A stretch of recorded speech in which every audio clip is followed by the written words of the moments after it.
Ooh, Iowa. Oh my goodness. Be concerned. Be concerned. I'm sorry, Iowa, and I've defended you for a long time. And you know what? You should be defended.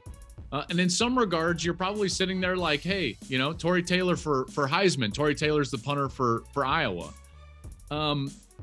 It just feels like I'm concerned for Iowa because it's not changing. You have to do either one of two things to get better offensively. And remember, this is an offense that I think finished like, oh gosh, 100th, 95th, 99th, something like that last year in scoring. They were worse than that when it comes to explosive play, something like 105 in explosive plays of over 20 yards. And there was no explosiveness. So you've got to either change personnel or change scheme. And I don't feel like that's on the horizon. So that's why I'm concerned. Iowa fans, you kind of feel like you've been beaten into submission, into the style in which you love to watch football. It's like, listen, we're going to punt and rely on our defense. That's great. And it's working. And I love it. And I love you. And I can't wait to get to Kinnick, but I'm a little concerned moving forward. I'm a little concerned. You know what? Iowa fans feel a little bit like the kid that was homeschooled when you were younger. You remember him. A little too sheltered, doesn't know what he doesn't know. It's like he thinks it's really good, but he doesn't really know. That's kind of what Iowa fans feel like. That's why I'm concerned for Iowa. Charlie Jones walked out the door. We just saw Charlie at Purdue last week against Penn State. He had like 1 million catches, at least compared to what he had at Iowa. Gus said at one point, it was like his third or fourth catch, and he's like, that's more than he ever had in the game at Iowa. I was like, wait, really? There's like 8 minutes left in the first quarter. So you're like, well, that's why he's at Purdue. All right, next. Who we got next? Penn State. Woo! Penn State. I was just talking about them. I want to say concerned. I'm going to say sit tight. All right, sit tight. Sit tight. I'm pulling back. Let's not get too hyperbolic here. Sit tight, Penn State fans. You got to get better running the football. What was it? Last year, I think Penn State was something like, I don't know, 115th, 117th in yards per carry, just over like 3.2 yards per carry. It was terrible. And it was the reason their offense was stagnant, and they had to rely on that defense, who had some great players, by the way. Jaquan Brisker comes to mind. Arnold Ebiketie comes to mind. Brandon Curtis, their linebacker. And they have to get better running the football. You have to get better running the football. But the reason I'm not going to the concerned level yet, after they ran for about 3.1 yards per carry against Purdue last week, and by the way, Purdue was like, I don't know, 12th in the Big Ten stopping the run. So it doesn't look good. It could easily be a concern. Here's why it's a sit tight, because you got a true freshman. I still think Mike Yurcich and James Franklin are going to figure out a way to allow Nick Singleton to be successful. He was way too talented. So this is a wait and see for me. I think that they're going to change some things formationally, get him deeper in the backfield and allow him to hit it going downhill a little bit more. That will help him, in particular as a young back.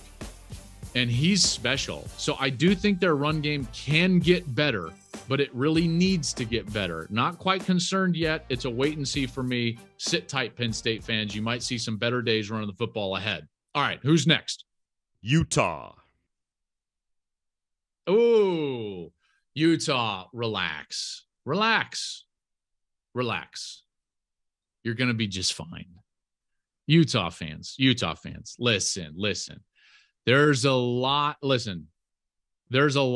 of talk out there about like, hey, you know, Utah's out of the playoff, Pac-12's out of the playoff. I don't know if that's necessarily the case. It wasn't a great look for the conference for that loss.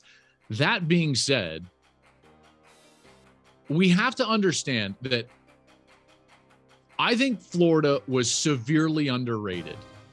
Okay, so if Florida is more properly rated in the preseason, let's say they're 15 and Utah loses that game, are we as panicked? No, of course not. And by the way, what happened? Florida jumped all the way up there. I think in the AP poll, they're 12. Where's Utah? 13. They didn't drop very far because there's an acknowledgement that, hey, like if Anthony Richardson, the quarterback from Florida, plays that well, then they're going to be pretty good. And the Gators could be the second best team in the SEC East. Meanwhile, Utah had the ball inside the 10-yard line 3 times and came away with 3 total points. So in a large respect, Utah should have won the game, even with Richardson playing that well, being a dynamo, kind of doing his best like Tim Tebow, Cam Newton impersonation.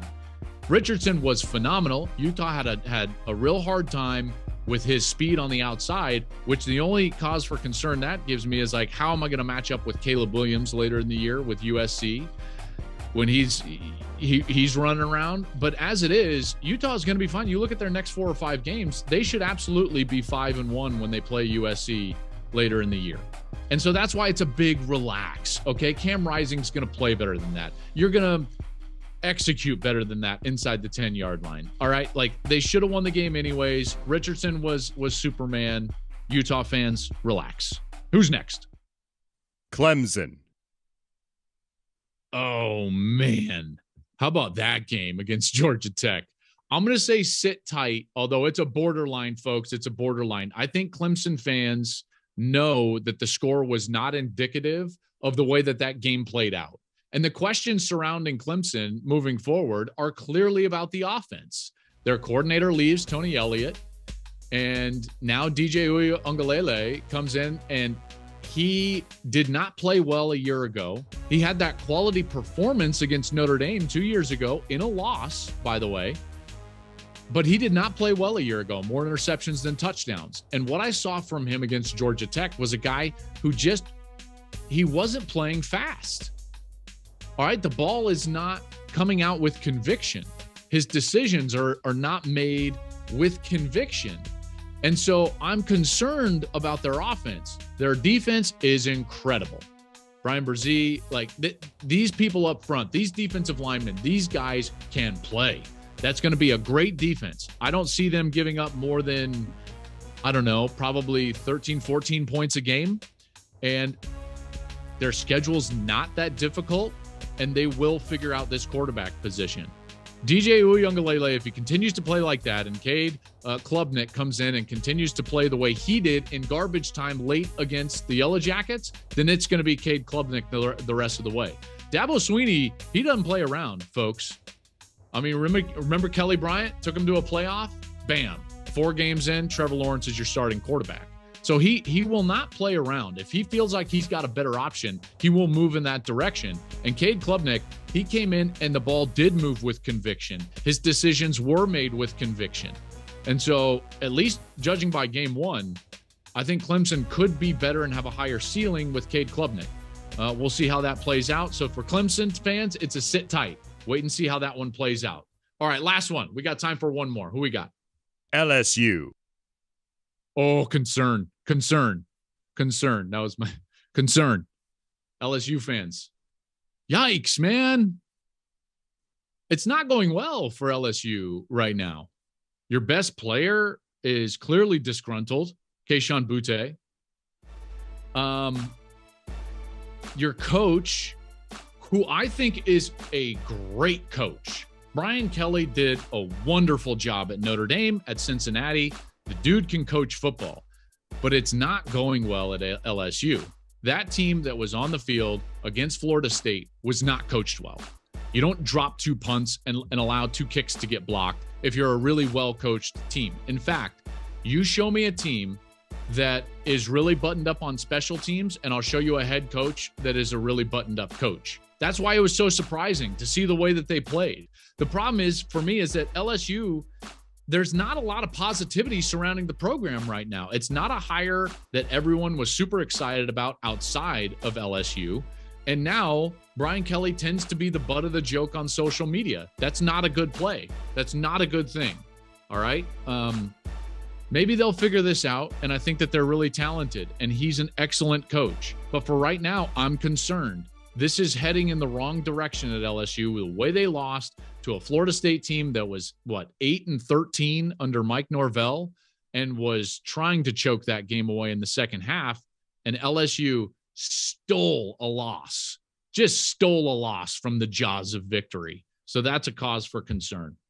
Hey, thanks for watching. If you enjoy that clip, make sure you click subscribe somewhere down here. From game highlights to exclusive interviews and rankings, we've got everything you need as a college football fan right here, College Football on Fox.